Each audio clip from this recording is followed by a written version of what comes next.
Office हो या घर, लगाओ नया फर्नीचर। बिंदल फर्नीचर, हाँ हाँ Bindal furniture. Best quality reasonable price, हर रूम लगता है नाइस। बिंदल फर्नीचर, हाँ हाँ बिंदल फर्नीचर। कंफर्ट का भी रखे ख्याल, लाइफ लॉन्ग चले बेमिसाल। बिंदल फर्नीचर, हाँ हाँ बिंदल फर्नीचर। ग्वालियर का सबसे बड़ा furniture showroom Bindal furniture. Madhya Pradesh के ग्वालियर शहर पहुंचे राज्यसभा सांसद ज्योतिरादित्य सिंधिया।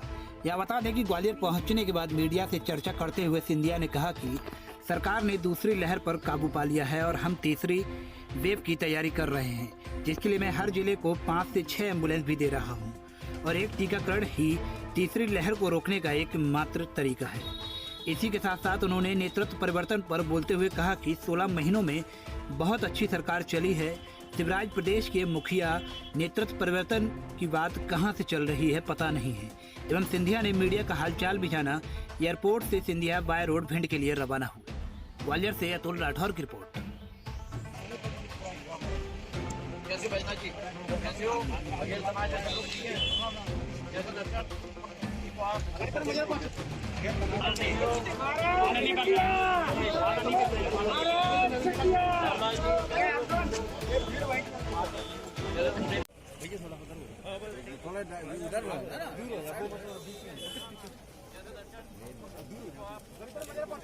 गैप बनाओ, गैप चल गैप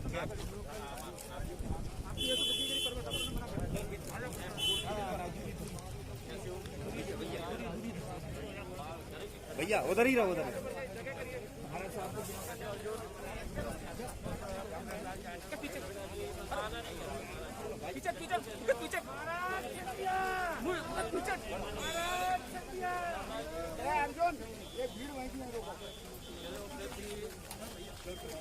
पीछे चलना मना करो। वीडियो कैसे वीडियो बनाना है? वीडियो बनेगी कम नहीं चला। नहीं हम बिल्कुल आगे नहीं रहेंगे दादा, बढ़ते चलो दूर बनाओ, दूर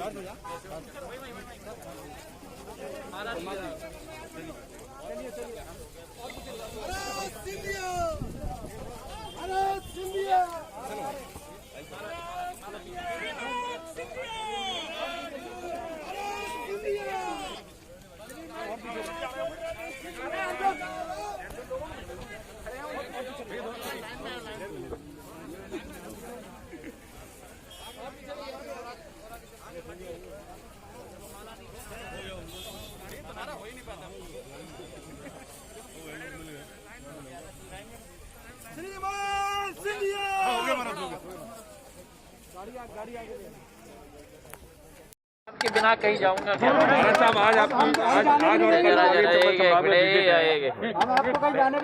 देखो पहले आप लोग सुरक्षित हो, घर पे सब लोग सुरक्षित हैं। आपने पहले ही पूछ लिया था, सब मालूम है, फिर भी अब मैं आपके सामने कहीं नहीं जाने देंगे। सर 2 दिन का आपका कार्यक्रम है या किस तरह? क्या तीसरी लहर को लेकर कुछ अधिकारियों से कुछ नई तरह से मेरी बड़ी विस्तृत चर्चा मुख्यमंत्री जी के साथ कल हुई है।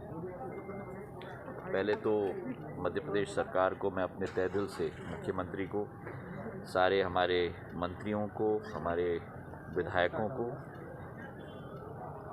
प्रदेश के भाजपा के कार्यकर्ताओं को और प्रदेश की जनता को और मीडिया को भी मैं तहे दिल से धन्यवाद अर्पित करना चाहता हूं कि इस विकट परिस्थितियों में जो दूसरी लहर आई उसमें जिस तरीके से सावधानी बरती गई सभी के द्वारा और ख़ास करके आप लोगों के द्वारा, जो आप लोगों ने प्रचारित भी किया, और इस वातावरण में हमारे कोविड वॉरियर्स और आपने जिस तरीके से जनसेवा भी निभाया है, मैं आपको तहे दिल से धन्यवाद अर्पित करना चाहता हूँ।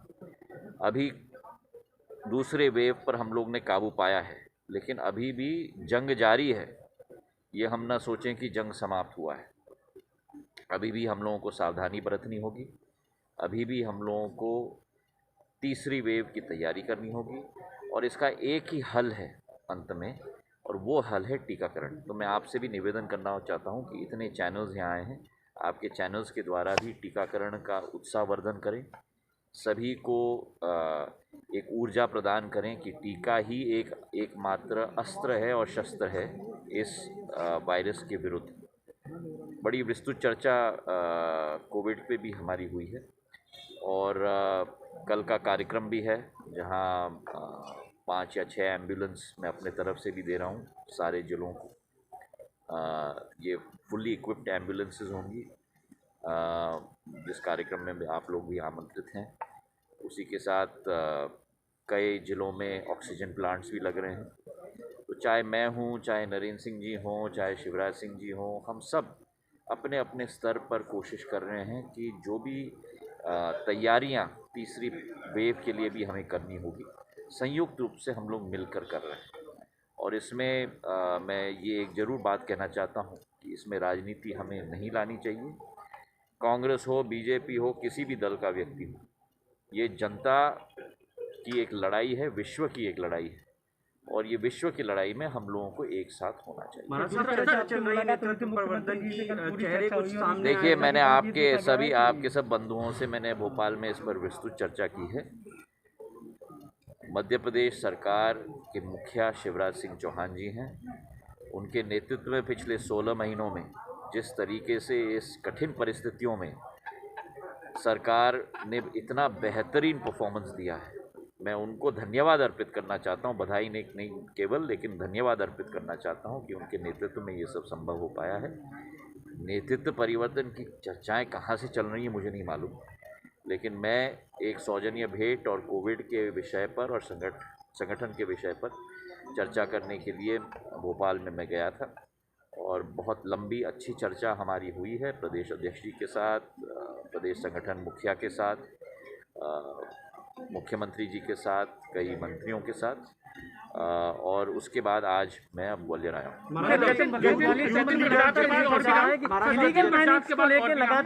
चार लोग के बाद और भी नाम बीजेपी में अब मुझे सचिन पायलट नहीं देखिए जितिन प्रसाद जी के बारे में मैंने बहुत कुछ कल कहा है भोपाल में।